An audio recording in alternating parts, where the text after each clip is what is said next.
Queridos irmãos, vamos abrir as nossas Bíblias no Salmo de número 3. Salmo 3. A partir de hoje, irmãos, nós estaremos meditando nos salmos de confiança. E o primeiro salmo será este salmo que nós vamos meditar na noite de hoje, o Salmo 3. Lembra aos irmãos mais uma vez que as lutas, as provações fazem parte da vida cristã e nós estamos diante de um mundo caótico, né? A gente não precisa de muita informação para a gente saber que tem muitas coisas difíceis acontecendo no mundo, não é verdade? Alguns de nós até já nos abstemos de assistir os telejornais, de procurar mais informações, porque a coisa está tão séria, está tão absurda, que nós já estamos calejados. De alguma forma,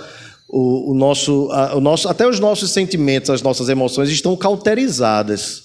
A gente não se emociona mais, nem mesmo com relatos ruins, né, difíceis, porque já estão tão comuns, né? Há algumas décadas atrás, a gente não tinha assim tantos relatos de pai matando filho, filho matando pai, né? E essas coisas terríveis, né? Que eu não preciso citar, vocês já sabem, mas agora, além dessas coisas estarem aumentando, as informações chegam para nós muito mais fortes e mais rápidas, né? Então, hoje você tem acesso à informação através do seu celular, e pelo celular você fica sabendo de notícias ruins, enfim. E tudo isso promove no nosso coração uma certa insegurança, medos e temores, e por isso então nós decidimos iniciar o ano 2025 nos salmos de confiança para buscarmos no Senhor a paz, a alegria, o consolo que nós tanto precisamos para seguir a nossa caminhada, a nossa jornada cristã enquanto estivermos aqui nesta terra. Vamos ler então, eu peço que você acompanhe a leitura da palavra de Deus. Salmo 3, diz assim a Escritura: Senhor, como tem crescido o número dos meus adversários. São numerosos os que se levantam contra mim. São muitos os que dizem de mim: não há em Deus salvação para ele. Porém tu, Senhor, és o meu escudo, és a minha glória e o que exaltas a minha cabeça. Com a minha voz clamo ao Senhor, e ele do seu monte, do seu santo monte, me responde. Deito-me e pego no sono. Acordo, porque o Senhor me sustenta. Não tenho medo de milhares do povo que tomam posição contra mim de todos os lados. Levanta-te, Senhor, salva-me, Deus meu, pois feres nos queixos a todos os meus inimigos e aos ímpios quebras os dentes. Do Senhor é a salvação e sobre o teu povo a tua bênção. Amém. Vamos orar mais uma vez. Senhor querido, obrigado por tua palavra e pelo privilégio de abri-la publicamente e de lê-la em nossa própria língua materna. Te rogamos pelas nações que não têm liberdade para fazerem tal coisa, também pelos povos que não têm o privilégio de terem a Bíblia traduzida ainda para as suas línguas. Que o Senhor alcance estes corações por meio da tua palavra. E quanto a nós aqui, teu povo em Fragoso, te rogamos que a orientação do teu Espírito, a iluminação do mesmo, possa repousar sobre o nosso coração e sobre as nossas mentes. E qualquer empecilho, qualquer atrapalho, não nos venha tirar a concentração da meditação e da reflexão da tua palavra, em nome de Jesus. Amém. Meus irmãos, não são poucas as pessoas nos nossos dias que têm recorrido a remédios para dormir.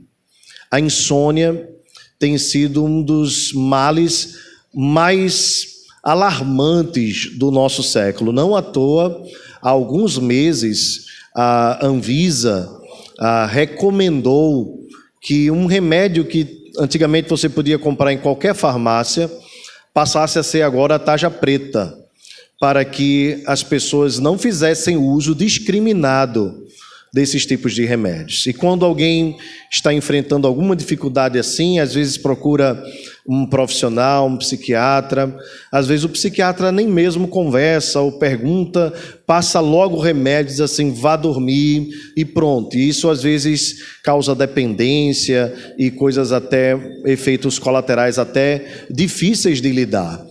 E eu não estou necessariamente dizendo que você não pode tomar nenhum remédio para dormir, eu não sou médico para afirmar tal coisa. Mas me preocupa muito o fato das pessoas não procurarem entender a causa da insônia e simplesmente se entupirem de remédios, trazendo efeitos que são ruins, tanto para o corpo como para a mente e para o desenvolvimento das atividades mais diversas da vida.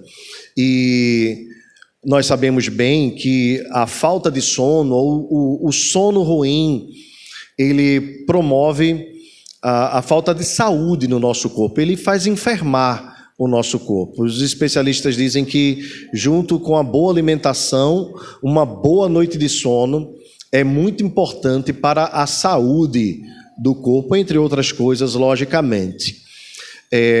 Às vezes essa insônia é por uma mente muito agitada, às vezes essa insônia é por conta de um problema pontual não resolvido, mas quem já passou uma noite em claro, ou quem já passou muitas noites em claro, sabe bem o que eu estou falando.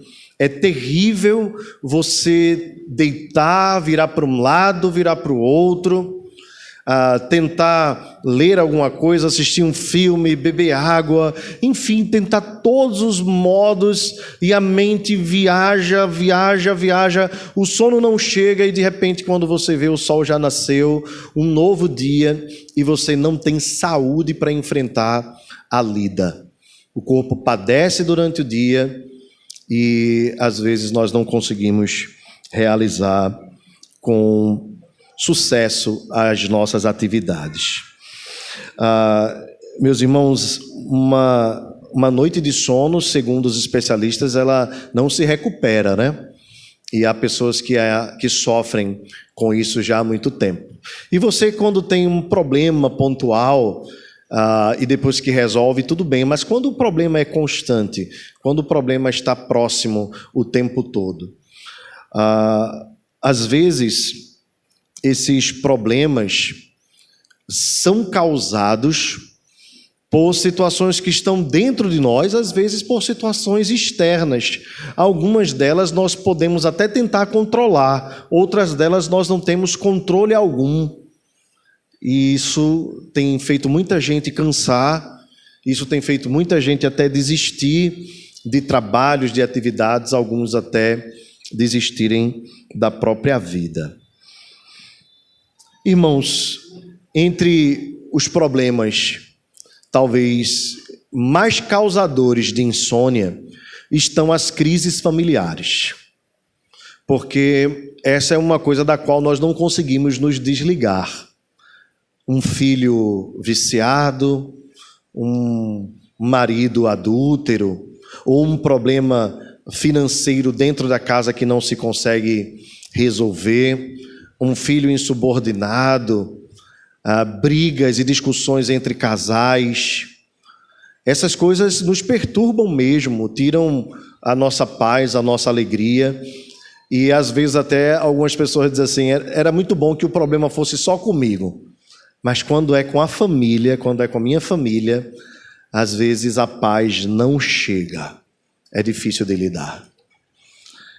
Meus irmãos, Davi sabe bem do que você está pensando se você já passou por esse tipo de situação. No caso de Davi, se você observar no Salmo, o texto diz assim: Salmo de Davi, quando fugia de Absalão, seu filho. Salmo de Davi, quando fugia de Absalão, seu filho. O relato histórico, o contexto histórico deste salmo está no livro de 2 Samuel, capítulo 15, dos versos de 13 a 17, verso 22. Mas eu queria contextualizar você com relação a este salmo. Este salmo foi escrito por Davi no período em que seu filho Absalão o perseguia, usurpando o seu trono. Alguns anos antes, talvez 10 anos antes deste fato aqui acontecer, o rei Davi caiu em um grave pecado. Davi adulterou com Batseba, a esposa de Urias, seu soldado fiel. Davi não foi fiel a Deus, não foi fiel a Urias, não foi fiel às suas esposas, não foi fiel à sua família, não foi fiel à sua coroa, não foi fiel a Israel e nem mesmo foi fiel ao testemunho do Senhor para com outros povos. E a consequência do pecado de Davi, tanto o adultério, quanto a mentira, quanto o assassinato que Davi cometeu do seu valente, do seu soldado fiel Urias, visto que foi o próprio Davi quem assinou a sentença de morte, fazendo com que Urias levasse a sua carta que indicava ao general Joabe que ele deveria ir para a frente de batalha, sabendo Davi que dificilmente Urias voltava. Portanto, Davi também é acusado não apenas do adultério, mas também de ter pecado contra a vida de Urias, marido de Batseba. Após a morte de Urias, Davi foi tão cruel, Davi foi tão canalha, tão cafajeste, que trouxe Batseba para dentro da sua própria casa, como se agora fosse um rei piedoso, misericordioso, que acolheu a viúva grávida. Mas, na verdade, a criança que estava no ventre de Batseba era do rei Davi, o mavioso rei de Israel, o Davi dos Salmos, o Davi tão amado. E, meus irmãos, assim como Davi, todos nós estamos suscetíveis à queda. Por isso a Bíblia diz: aquele que pensa estar de pé, veja para que não caia. É o Davi dos Salmos, irmãos. O Senhor é meu pastor, nada me faltará. Entre tantos outros salmos maravilhosos. Davi pecou, porque Davi era pecador. Gravemente pecou contra Deus, e o texto nos diz que o profeta Natã foi abordar Davi. E aqui fica um lembrete, né? Davi estava lá achando que a vida estava tudo bem, com seu pecado encoberto. Aí o profeta Natã vai lá e o repreende. A palavra de Deus é poderosa, irmãos, para desfazer os laços do pecado. Natã vai lá, então, apresenta-se a Davi e diz: ó rei, eu tenho uma história para te contar. E um caso para tu julgares. Havia um homem que tinha apenas uma ovelha, uma única ovelha, era todo o bem que ele tinha. Mas havia um homem que tinha muitas ovelhas. E esse homem que tinha muitas ovelhas decidiu tomar posse da única ovelhinha que aquele pobre homem tinha. Davi então se levanta e diz que este homem seja morto. A sentença já está dada. Urias então diz: ó rei, este homem és tu. Urias tinha apenas uma mulher. Era o único bem que ele tinha, era o seu prazer, e tu a tomaste. E por causa disso, a espada não mais sairá da tua casa. Essa palavra, irmãos, perseguiu a vida do rei Davi. Após algum tempo, Davi teve uma filha estuprada. A sua filha Tamar foi estuprada por Aminon, seu meio-irmão, também filho de Davi. Então Davi tinha uma filha estuprada e um filho estuprador. Terrível coisa dentro da casa do rei. E como se não bastasse, Absalão, que era irmão de Tamar, com raiva de Aminon, arma uma cilada e mata Aminon. E agora Davi tinha uma filha estuprada, um filho estuprador, um filho assassinado e um filho assassino. Terrível coisa sobre a vida do rei. Talvez coisa pior não pudesse acontecer. Davi desejava a sua própria morte, a que aquilo tivesse acontecido com a sua família. Mas de fato, a espada o alcançou. A espada que ele matou Urias, a alcançou na sua própria casa. Que coisa terrível a vida do rei Davi, irmãos. Mesmo assim, tendo sido colocado de novo no posto de rei de Israel, o seu filho Absalão, rebelde, se rebelou contra Davi, usurpando o trono do próprio pai. E meus irmãos, como se não bastasse toda a tristeza da casa do rei, Há um relato terrível de Absalão tendo relações com as esposas do rei Davi no telhado, para que todo mundo pudesse ver a vergonha do rei. Imagina então como a vida de Davi estava um caos. Davi então foge para não ser morto pelo seu próprio filho. E durante a sua peregrinação, aguardando que Deus fosse misericordioso com a sua vida, pessoas que Davi havia ajudado se levantaram contra ele, se aliaram a Absalão, e algumas outras passaram a perseguir o rei Davi. É nesse contexto, irmãos, de caos, de crise familiar, porque quando a crise acontece dentro da nossa própria casa, é muito difícil da gente se desligar. A gente acorda com a crise, a gente toma café com a crise, almoça com a crise, janta com a crise, dorme com a crise. E talvez você esteja passando, já passou por um momento assim, ou talvez até esteja passando por um momento assim. É muito difícil quando a coisa vem sobre a nossa casa, quer seja fruto do que a gente plantou e está colhendo, ou não. As duas coisas podem acontecer. Davi, então, nesse contexto de crise, de dor, de dificuldade, de ter até as pessoas mais próximas contra ele, Davi ora ao Senhor. E a sua oração é: Senhor, como tem crescido o número dos meus adversários. São numerosos os que se levantam contra mim. Deixa primeiramente, antes de nós irmos verso a verso aqui, trabalhando o texto, eu queria já iniciar dizendo a você o primeiro ponto da mensagem. É em meio a essas crises familiares, quando a crise vem de dentro da nossa própria casa, o primeiro remédio é a oração. É a oração. Às vezes nós somos tomados, irmãos, no afã de tentar resolver. A gente quer conversar, a gente quer sentar com todo mundo, a gente quer colocar as coisas em ordem.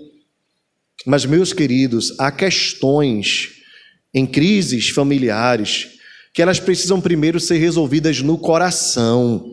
Quando a coisa acontece no coração, é mais fácil de lidar no dia a dia. É por isso que, se você enfrentando alguma dificuldade, um filho rebelde, um casamento que está desfacelado, relações familiares até mais amplas, que estão afetando a tua vida, o teu emocional, a tua saúde, tirando a tua paz, o principal e primeiro remédio que você deve tomar é a oração. Porque Deus é poderoso para mudar corações, para transformar corações, para converter corações dos pais aos filhos, dos filhos aos pais, para trazer harmonia de volta aos lares. Não é simplesmente você sentar e dizer assim: olha, a partir de agora vai ser assim, porque eu decidi, porque na minha casa era assim, porque com os meus pais era assim. E não adianta entrar em debate, o errado é você, o certo sou eu, ou coisa desse tipo. Meus irmãos, a melhor palavra que é poderosa para acalmar os corações, para trazer luz aos corações, é a palavra de Deus. E Deus fala ao coração das famílias quando nós clamamos. Foi isso que Davi fez. Em meio à crise, em meio às lutas, em meio às dificuldades familiares, você imagina estar sendo perseguido pelo seu próprio filho. Davi queria a resolução do problema, mas queria o seu filho vivo. Davi queria tudo resolvido à sua maneira. E o que Davi fez foi buscar ao Senhor em oração. Meus irmãos, como muitas vezes nós temos sido fracos, débeis em orar pelas nossas famílias. Achamos que as coisas vão resolver quando o dinheiro cair na conta. Achamos que as coisas vão resolver quando, de repente, conseguimos uma casa nova, um carro novo, quando alguma coisa diferente acontecer no nosso lar, uma reforma, então agora vai ter paz. Meus irmãos, nós precisamos entender que tudo que nós precisamos começa no coração, e quem tem o controle do coração das pessoas é Deus. Por isso, ore pela sua família. Nesta semana de oração que nós realizamos na semana passada, em primeiro lugar nós oramos por nós mesmos, mas em segundo lugar nós oramos pelas nossas famílias. Porque nós entendemos, irmãos, que os ataques de Satanás, eles estão muito direcionados à família.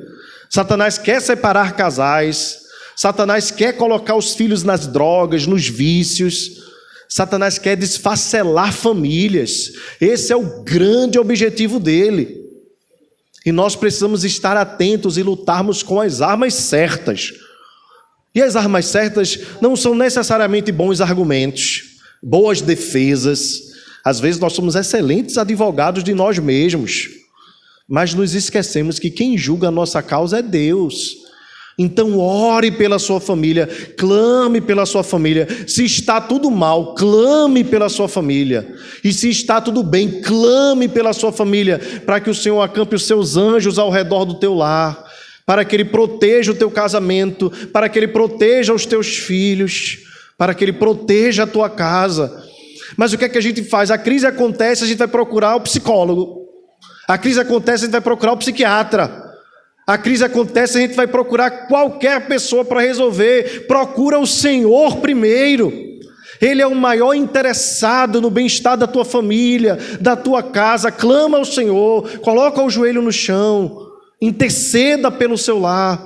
Peça que o seu lar seja um lugar da bênção do Senhor, da paz do Senhor. Rogue, clame a Deus. Ele é poderoso para transformar os lares, as famílias, para resolver as crises e colocar as coisas em harmonia novamente.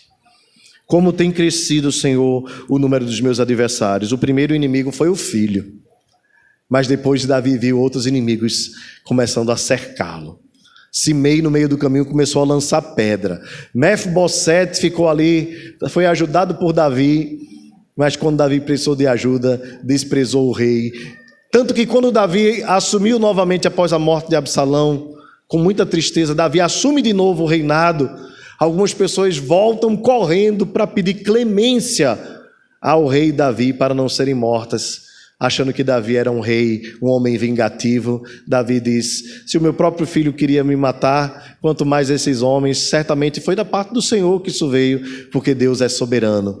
E Davi então, depois de ter voltado para o trono, ainda que podendo, talvez por justiça ou por vingança, incentivado pelos filhos de Zeruia, está lá no livro de 2 Samuel, Davi diz: não vou fazer isso contra ninguém, porque hoje é dia de celebrar a vitória do Senhor e não dia de morte. Mas os números dos inimigos de Davi cresceram. E meus irmãos, às vezes a gente nem imagina, mas gente que nós amamos, que nós nos dedicamos, gente por quem nós temos apreço, se levanta contra nós, a gente fica surpreso.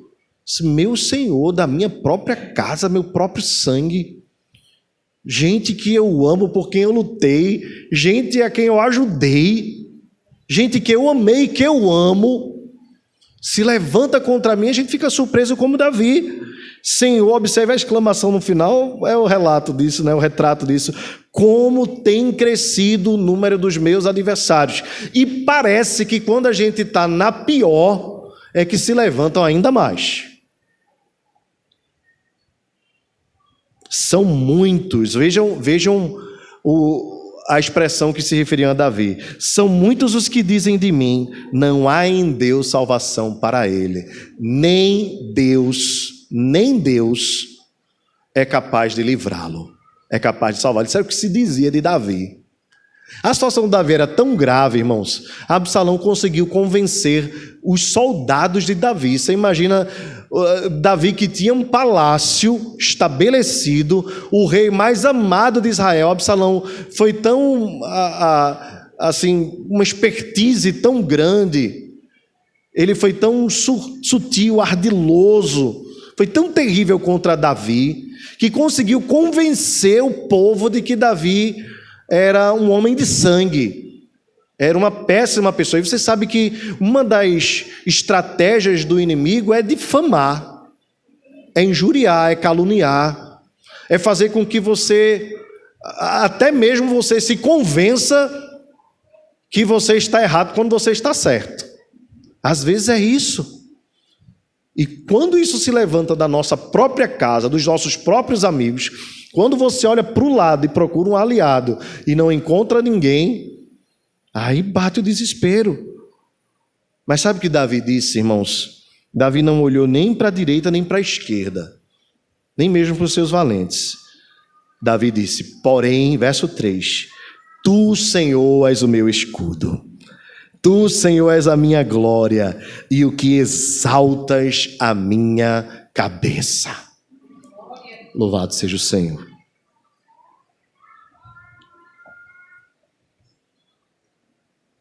Meus irmãos, quando nós não chegamos a ver, não sejamos capazes de perceber ajuda em canto nenhum, é só nós olharmos para o alto, de onde vem o nosso socorro. O nosso socorro vem do Senhor, o Criador do céu e da terra. É Ele quem nos justifica, é Ele quem nos sonda, quem nos conhece. É Ele que sabe o nosso coração, conhece a nossa história, sabe até mesmo os nossos erros. E eles não estão ocultos diante de Deus, o Senhor conhece tudo. Como nós cantamos aqui, Tu me conheces bem, sabes quem eu sou. Não há o que esconder de Ti, sempre sabes onde estou. Essa é a nossa realidade, o Salmo 139 nos diz isso. Não há lugar onde nós estejamos que Deus não veja, não saiba. A luz e as trevas para Deus são a mesma coisa. É como se tivesse o mais claro dia. Deus sabe quem nós somos. E é por isso, irmãos, que nós temos nele um grande socorro, um grande escudo, uma grande fortaleza em tempo de angústia. Porque ao olharmos para o lado, às vezes nós só conseguimos ver acusação contra nós, difamação, injúria, calúnia, às vezes até mesmo dos de casa, desprezo. Mas Davi diz, Senhor, Tu és o meu escudo, Tu és a minha glória. Veja, Davi havia perdido, irmãos, a coroa. Davi não era, naquele período, mais rei de Israel. Mas Davi diz, a glória eu não perdi, porque a minha glória é o Senhor. Então, deixa eu dizer uma coisa para você. Nesses momentos de luta e de perseguição, quando você tiver perdas, talvez perda financeira, perda de credibilidade, ou de tantas outras coisas. Às vezes as perseguições acontecem no ambiente de trabalho, e as pessoas, querendo subir, pisam em nós. Talvez você possa até perder algum benefício salarial, mas você nunca perderá a glória, porque a tua glória é o Senhor. A tua alegria é o Senhor, a tua vitória é o Senhor. Meus irmãos, no devido tempo, Deus vai dar a paga a cada um pelas suas obras. Deixa eu dizer uma coisa a você. O livro dos Salmos, ele começa com o Salmo 1, falando sobre os justos e os ímpios. E no final a Bíblia diz assim, pois o Senhor conhece o caminho dos justos, porém o caminho dos ímpios perecerá. Dá para você entender isso? Veja, Deus não está querendo que você se justifique, não. Quem te justifica é o Senhor. É Ele quem te justifica. Então, no tempo da justificação, Deus vai se levantar e, como um grande redentor, Ele vai defender a tua história. Mas o caminho do ímpio perecerá. Então, nessa noite, em nome de Jesus, descanse. Você não precisa ser advogado de você mesmo. Deus é quem te defende. Deus sabe do teu coração. Deus sabe do teu caráter. Deus sabe da tua história. Deus conhece as tuas intenções. A gente não precisa estar preocupado em dar muita satisfação. Quem nos justifica é Jesus. Quando Jó tentou se justificar durante quase 40 capítulos, só deu errado. Mas quando ele disse, eu reconheço que sou pó e sou cinza, e disse, eu sei que o meu Redentor vive, por certo se levantará, aí a Bíblia diz, mudou o Senhor a sorte de Jó, enquanto este orava pelos seus amigos. Os amigos que o acusavam, foram abençoados, porque Jó creu no único que verdadeiramente justifica. Quem te justifica é o Senhor. É por isso que você não precisa fazer conchavo no trabalho.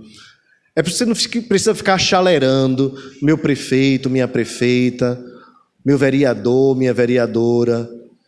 Meus irmãos, a nossa glória é Jesus. Quem nos defende é Jesus. Quem coloca o pão à nossa mesa é Jesus.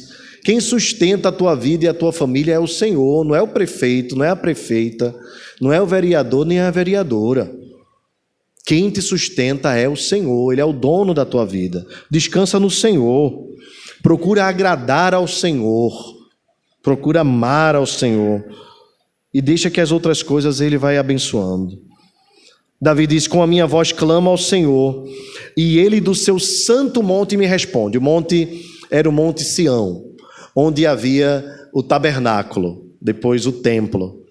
E o povo de Israel cria que, assim como Deus disse que se manifestaria naquele lugar, daquele lugar que era um alto monte, todas as bênçãos decorriam. A ideia do salmista é dizer: quem me abençoa do alto, não é do lado, não é do meu nível.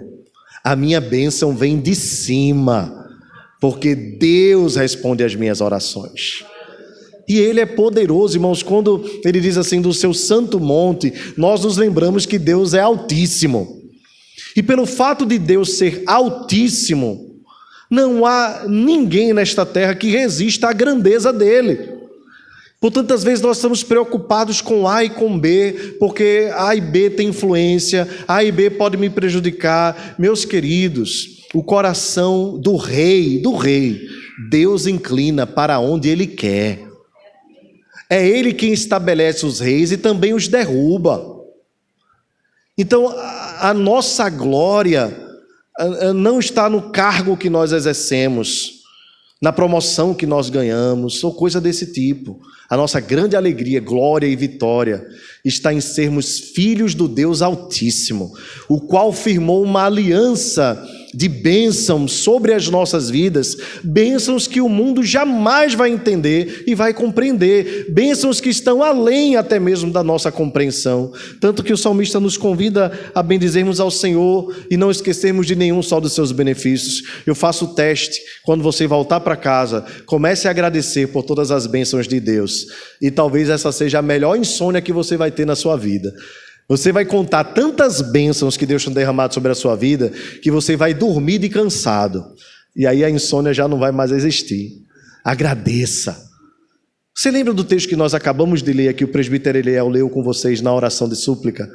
Ele disse assim: não andeis ansiosos por coisa alguma, antes sejam conhecidas diante de Deus as vossas petições, pela oração, pela súplica, com ações de graças.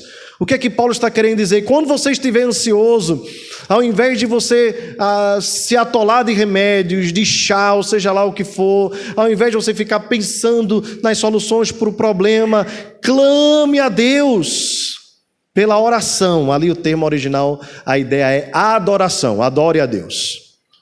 Quando você estiver ansioso, comece a dizer assim: Senhor, Tu és grande, Tu és tremendo, Tu és maravilhoso, Tu és poderoso, Tu és onipotente, onisciente, onipresente.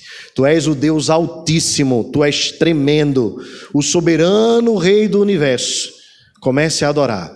E depois comece a clamar, porque o texto diz: pela oração, pela súplica. E aí você diz: Senhor, Tu que és grandiosíssimo, atende a minha causa.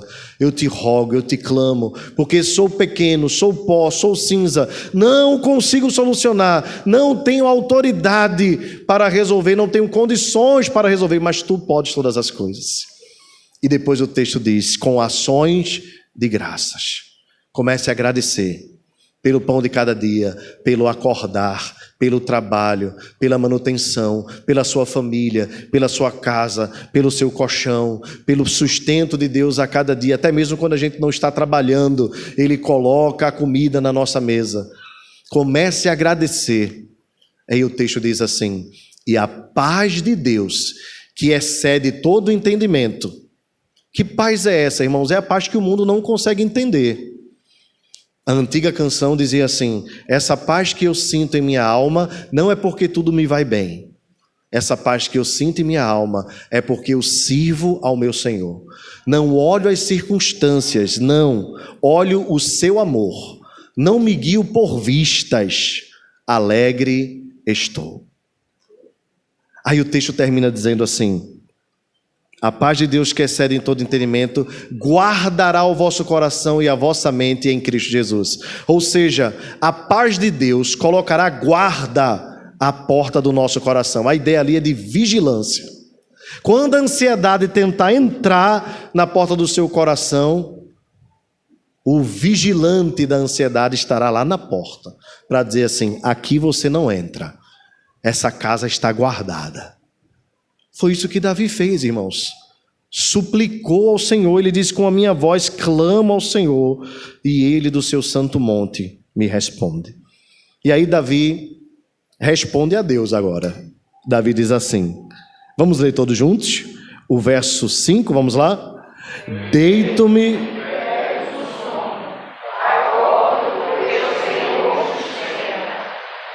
Amém.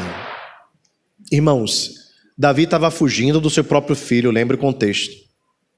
Davi não estava nas camas confortáveis, no colchão de pena dos palácios, do seu palácio. Davi não tinha muitos servos à sua disposição para lhe abanarem. O seu colchão era o chão, o seu travesseiro era pedra. Mas nem isso tirou o sono do rei. Sabe por quê? Porque o rei agora não podia ser impedido na sua visão de ver o céu. Agora ele tinha o céu à sua disposição. E ao olhar para o céu, Davi está proclamando: ele do seu santo monte, lá do alto, céu dos céus, ele fará o meu corpo repousar em tranquilidade e segurança. Por isso, deito-me e pego no sono. E não apenas isso, acordo, porque o Senhor me sustenta. Eu sei que geralmente a gente olha para esse texto e lembra logo do deitar, né? Porque a gente também gosta de dar aquela descansada, né? É importante. Mas você sabe bem que um sono ruim não faz com que a gente acorde com tanta disposição como o rei colocou aqui. O que Davi está dizendo é: eu me deito tão confiante em Deus, tão seguro, que eu esqueço os meus problemas. E o meu sono é tranquilo. O meu sono é reparador, é renovador. E eu acordo porque Deus é quem me sustenta. Deus me faz acordar pela manhã com a disposição de um guerreiro. E não é porque eu não tenho um problema. O problema estava na própria casa do rei. O problema o perseguia. Porém, o salmista diz: eu me deito, pego no sono, eu acordo, porque o Senhor me sustenta. E mais, não tenho medo dos milhares do povo que tomam posição contra mim de todos os lados. De fato, os inimigos de Davi eram muitos. Haviam, irmãos, inimigos dos outros povos também. Por favor, não esqueça disso.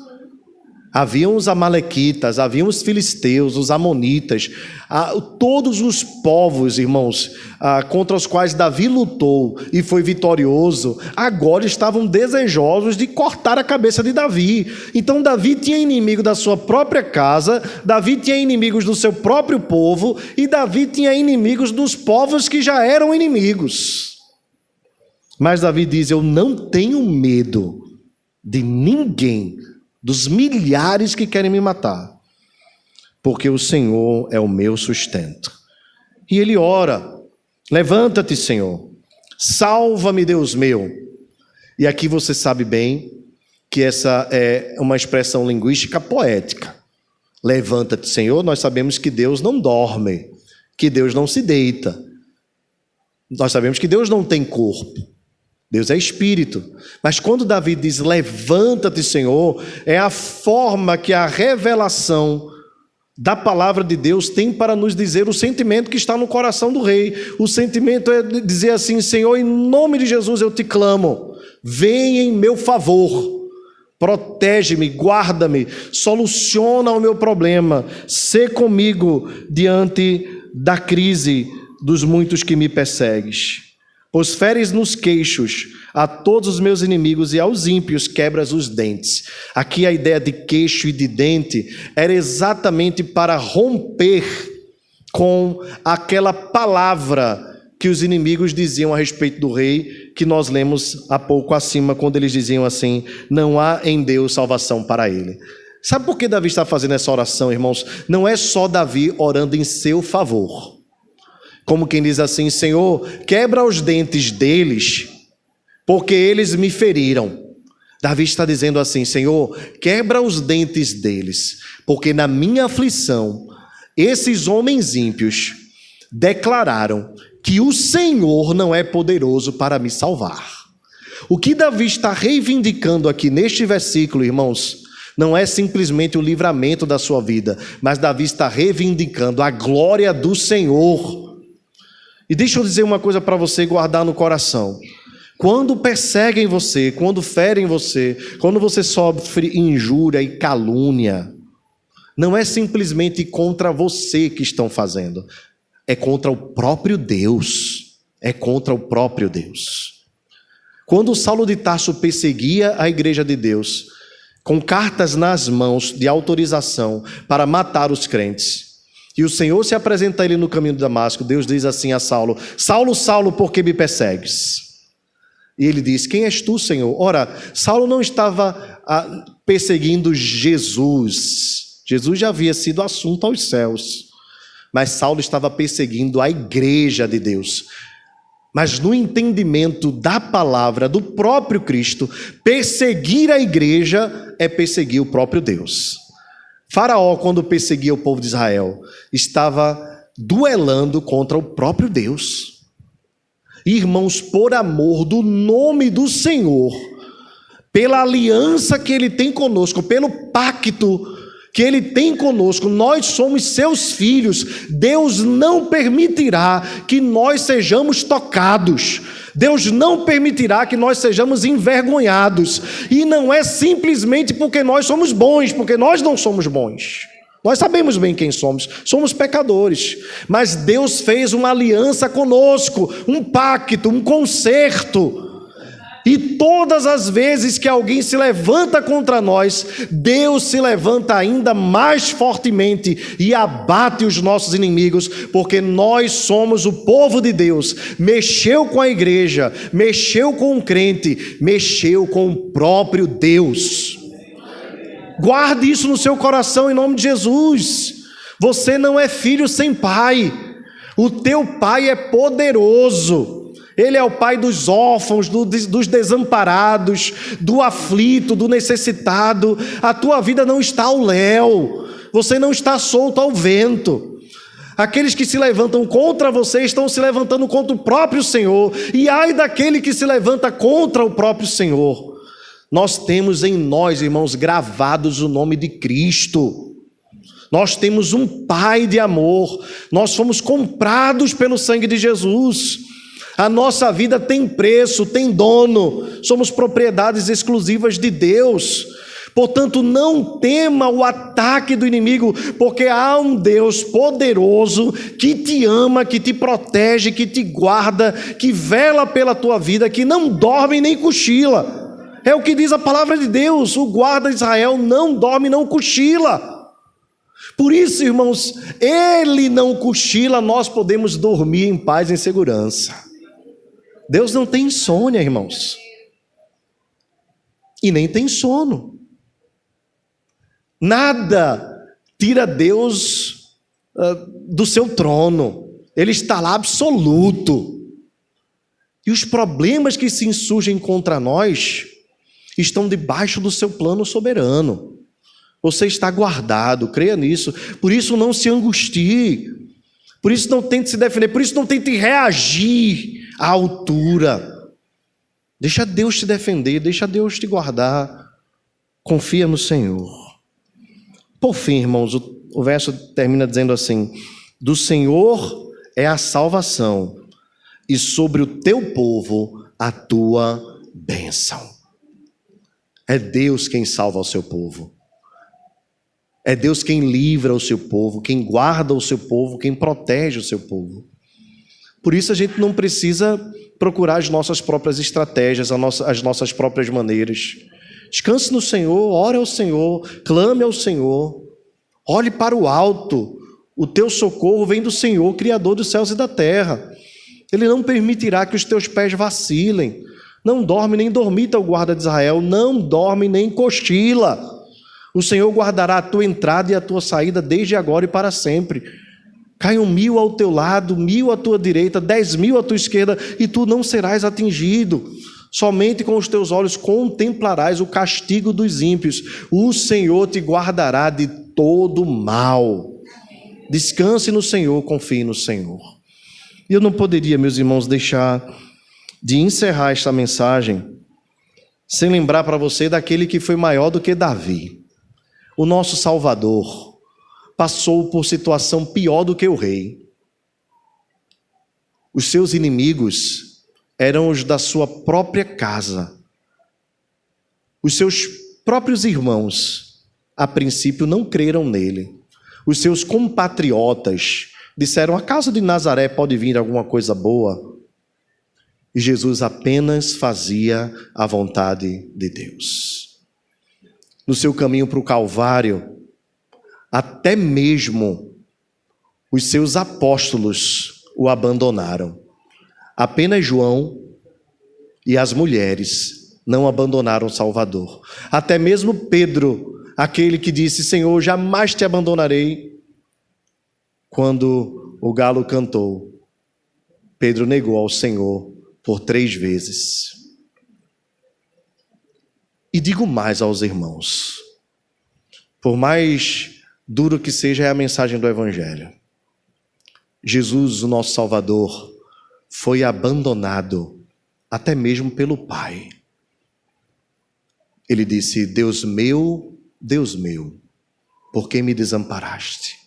No dia da sua maior angústia, ele sofreu a solidão da morte na cruz.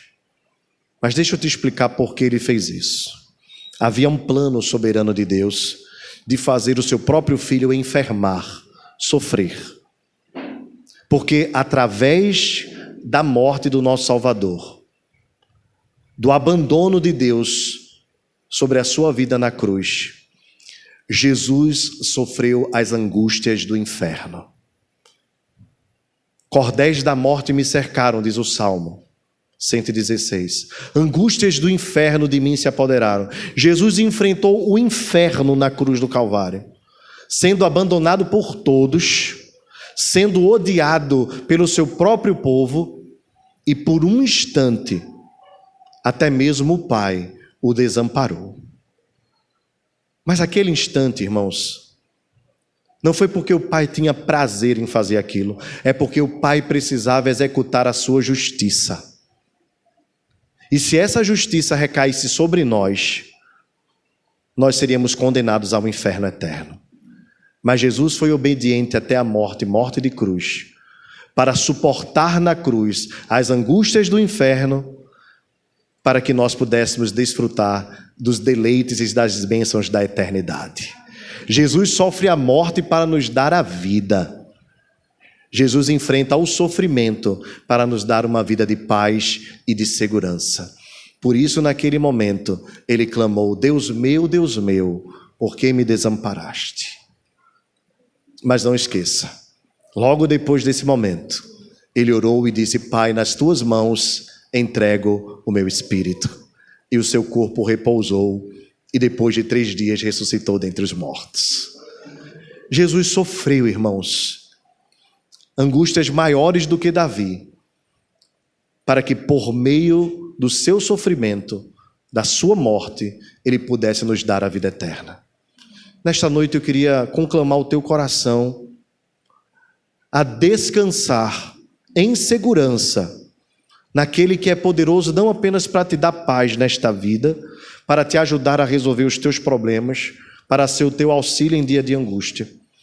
Mas eu queria te convidar a repousar na segurança do sacrifício vicário de Jesus. Porque os problemas desta vida, se encerram quando a gente morre. Mas haverá uma eternidade para todos nós seres humanos.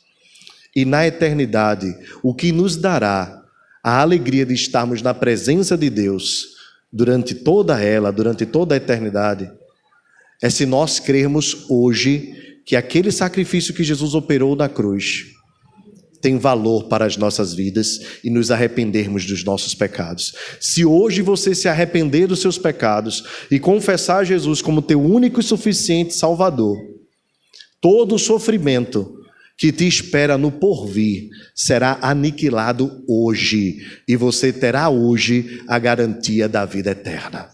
Hoje, se ouvirdes a voz do Senhor, não endureçais o vosso coração. Que Deus abençoe a todos, que tenhamos uma noite tranquila de sono, um ano tranquilo de paz e de segurança, na certeza de que não estamos isentos dos problemas, mas temos um Deus que é maior do que todos eles, nos ama e é poderoso para nos dar vida eterna e paz. Que Deus nos abençoe.